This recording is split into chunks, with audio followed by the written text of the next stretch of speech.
She told herself it was just a job. 3 days. Good pay. No questions. That lie had carried her through most of her adult life. It stopped working the moment she saw the guest list and realized she had already made a mistake by coming at all. Lena had learned how to disappear without leaving.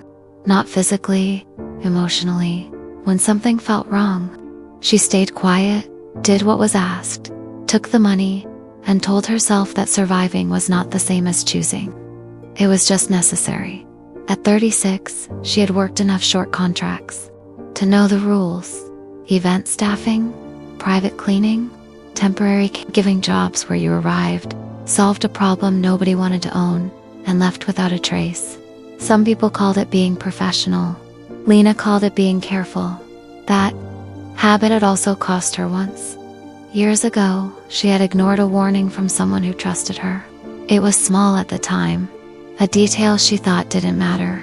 She kept her head down, walked away, and later told herself she had no power. Someone else paid for her silence, and Lena never said the truth out loud.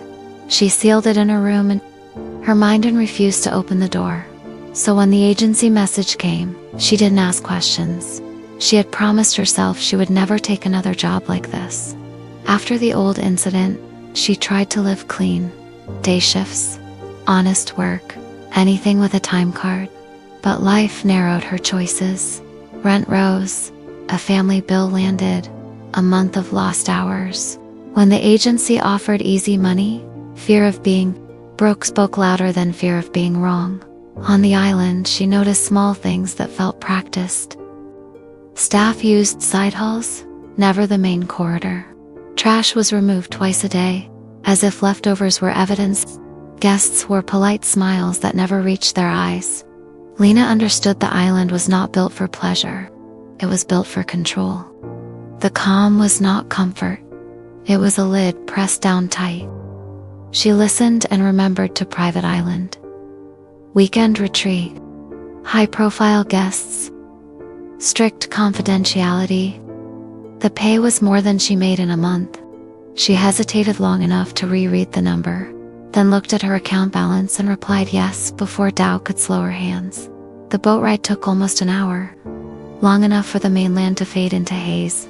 Long enough for the air to change. Saltier, cleaner, like a promise. The island appeared slowly.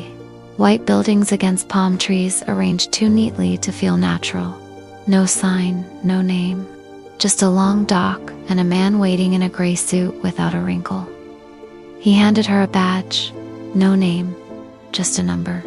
"You are staff," he said. "You will not speak to guests unless spoken to. You will not be photographed. You will not ask questions. If anything feels unclear, you will wait." Lena nodded. She always did. The staff quarters were plain. A bed, a lamp, a closet that smelled like fresh paint.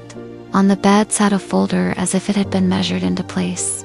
Inside were her assignments, her schedule, and rules printed twice, like repetition could replace trust.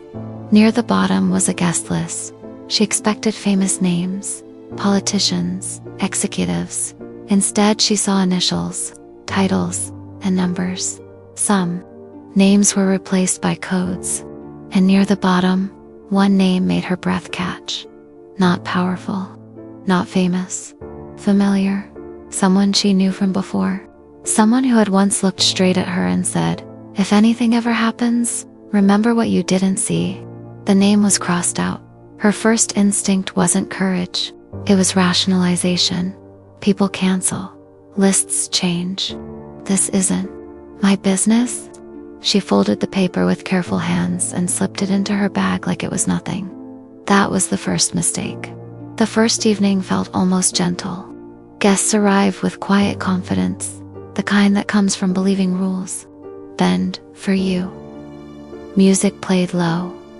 Laughter stayed controlled. Drinks appeared before anyone asked. Lena moved through hallways that smelled like citrus cleaner and money, wiping surfaces that were already spotless. She cleaned rooms that had never been slept in. She replaced towels still folded. She straightened chairs no one had moved. Everything looked normal to normal late that night. She noticed a door that should have been locked. It wasn't. The hallway was dim, quiet enough that she could hear the soft hum of hidden air vents. Lena stood there longer than she should have. Long enough to feel that pressure in her chest, the one that warned her to step back. Long enough to know she should report it. She walked away. She told herself it wasn't her job. She told herself she needed the money. She told herself that if she stayed invisible, nothing could touch her. The lie tasted familiar after midnight. The island changed. Not asleep, quiet. Certain paths emptied. Certain wings stayed dark. Cameras watched everywhere except a few hallways where the ceilings looked strangely bare. Staff rotated away from those areas as if directed by an invisible hand. Lena stopped listening to what people said and started noticing what was missing. On the second night, while cleaning an unused room, she found a loose panel behind a shelf. Behind it was a phone. It wasn't hidden well, almost careless, like it wanted to be discovered by the right person. The screen was on. No lock. One message. Unsent. They know now. Her hands shook. Her first thought was not to act. It was to put the phone back, smooth the panel, and pretend she had never seen it. To return to the simple version of her life where silence meant safety. Responsibility had hurt her before. She sat on the edge of the bed and listened. No footsteps, no voices, only distant music, like a party happening in another world, like she imagined. Walking to the gray-suited man and telling him what she found, she imagined his face not changing at all. She imagined being told to wait, being escorted, being erased. Lena didn't become brave in that moment. She became tired of lying to herself. She took the phone, copied the message, and then put it back exactly as she found it. After that, she watched everything.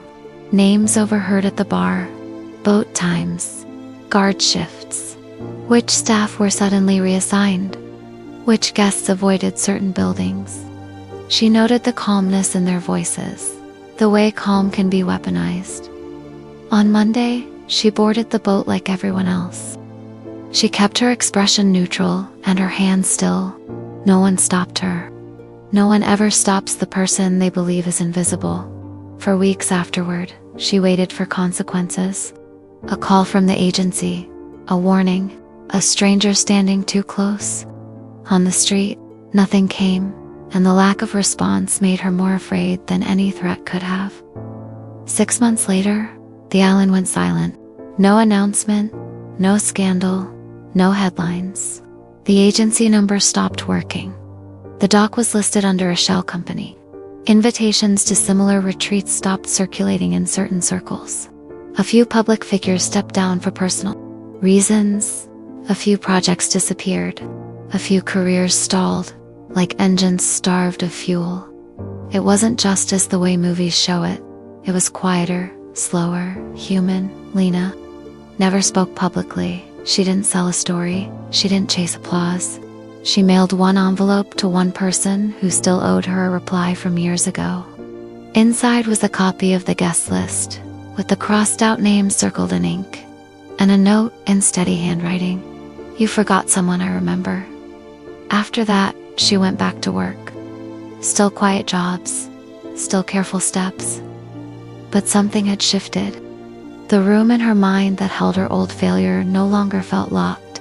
It felt faced. Some truths don't need noise. Some justice doesn't need a stage.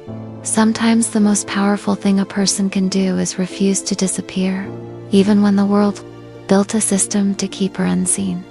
And sometimes, answering for one mistake is the first honest thing you do in years.